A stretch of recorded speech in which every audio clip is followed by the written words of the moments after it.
चिरां आमगुरिनि लुफुंनाय ITI बिल्डिंनि वालनि गोनांथि जानायखौ लुफुंनो बेखेवना होयो MLA जयनथ बसुमतारिया।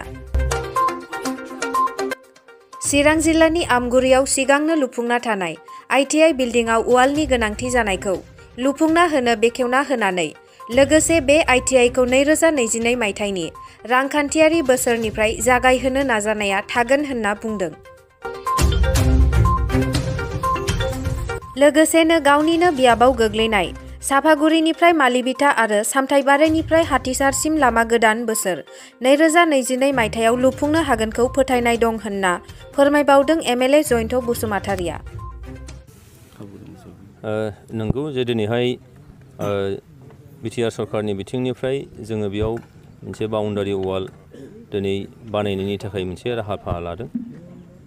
थांनाय बोसोरनैसो सिगाङावनो सिगांनि सरकार BPF सरकारनि आमोलाव मोनसे बिल्डिं लुदोंमोन आमगुरि सिडली समस्तिनि सिङाव।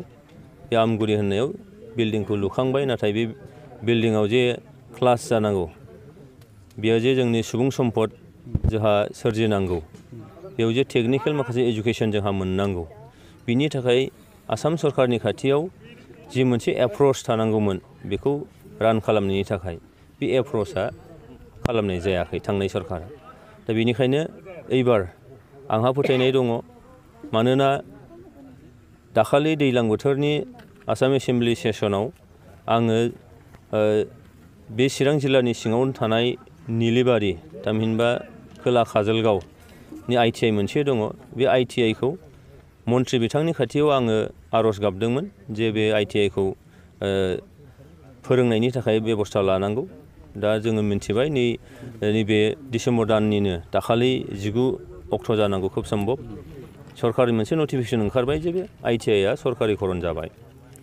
दा नैबे ITIखौबो आङो मिजिं खालामदों, आंहा फोथायनाय दं आसाम सरकारा जिथु मोनसे थांखि दङ जे ITIफोरखौ नोङो फोथांफिननायनि बा बेखौ मोजाङै सामलायनो हानाय बायदियै बेखौ सरकारिकरन खालामनांगौ। दा बेनिखायनो एबारनि 2022 मायथाइ गोदान फाइनान्सियेल इयारनिफ्राय बेखौ जाहाथे रान खालामनो हायो, बिनि थाखाय आंनि फारसे जि मोनसे नाजानाय, बे नाजानाया निस्सय थागोन। आरो आंहा फोथायनाय दङ जे मन्थ्रिजों लोगोसे दिनै आसाम सरकार मानगोनां बिथां हिमन्त बिश्व शर्माया आसामखौ जौगासार मोनसे रायजो हिसाबै दानो नागिरदों जेला जोंनि नैबे आमगुरिनि ITI जि मोनसे जोंहा फसंथान दङ, बे फसंथानाबो गोदान मोनसे जिउ मोनगोन निस्सय। सारनि बियाबाव मोननै लामा जि मोनसे जेंना जादों, साफागुरिनिफ्राय बिटिनि ओमफ्राय ओरै रानिखाथानि लामा, बे माबायदि थासारियाव दङ दा सार जौगानायनि?